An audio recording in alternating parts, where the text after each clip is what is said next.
Hi friends, இன்றைக்கி நம்ம என்ன பண்ண போகிறோன்னா என் வீடை காட்ட போகிறேன்.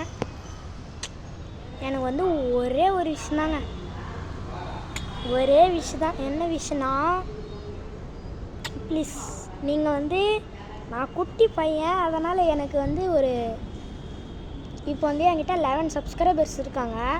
அவ்வளோதான். எனக்கு இன்னும் ஒரு 50 சப்ஸ்கிரைபர்ஸ் வேணுங்க. லைவில் வந்தால் நான் உங்களுக்கு போன தடவை நீங்கள் என்னோடய டாகு பேர் என்னது, என்னோடய கீழே வீடு தான் நான் காமிச்சிருப்பேன். ஹோம் டூரில் மேல் வீடு காமிச்சிருக்க மாட்டேன். சரி, எங்கள் வீட்டில் 2 ஃப்ளோர் இருக்குது. மேல் வீடு நான் காட்டல. அது லைவில் வந்தால் நான் காமிச்சிருவேங்க. நாளைக்கு எலெக்ஷன். யார் யாருக்கு ஓட்டு போடுவீங்கன்னு சீக்ரெட்டாக கமெண்ட் பண்ணி வச்சுக்கோங்க. ப்ரைவேட்டாக எனக்கு கமெண்ட் பண்ணுங்கள், ஓகேவா? நாளைக்கு நீங்கள் யாருக்கு ஓட்டு போடுவீங்கன்னு எனக்கு மட்டும் ப்ரைவேட்டாக கமெண்ட் பண்ணி வச்சுக்கோங்க. ஏன்னா நான் யார்கிட்டையும் சொல்ல மாட்டேன். அதாவது இது என் ஃபோன், அதனால் நான் யார்கிட்டையும் காமிக்க கூட மாட்டேன். அதனால் நீங்கள் ப்ரைவேட்டாக கமெண்ட் பண்ணி வச்சுக்கோங்க, ஓகேவா?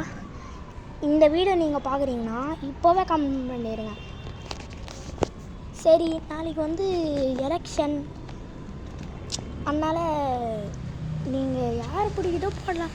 டிவிகே, டிஎம்கே, ஏடிஎம்கே, பிஜேபி, யார் வேணாலும் போடலாம். Modi, Congress,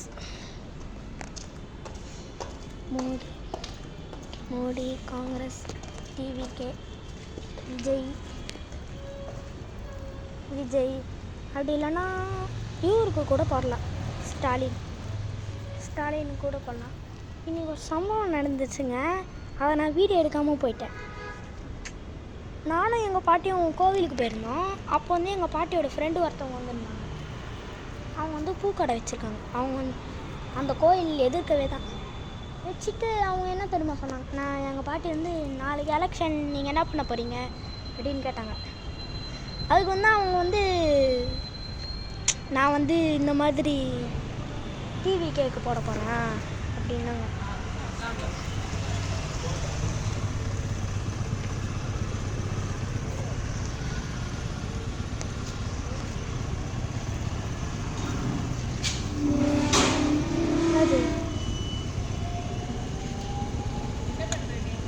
video call aunty, video call, எங்கள் அம்மா கூட வீடியோ கால் பேசுகிறேன். சும்மா போய் சொல்ல வேண்டியதாங்க. ஏன்னா யாராவது யூடியூப் சேனல்னா யாருன்னா எஸ்ன்னு எழுதுவாங்க. இப்போ நம்ம வீடுகளை போகலாம்.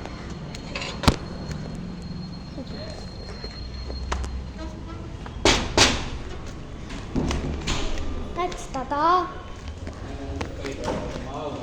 மாவா ஆ, பாய்.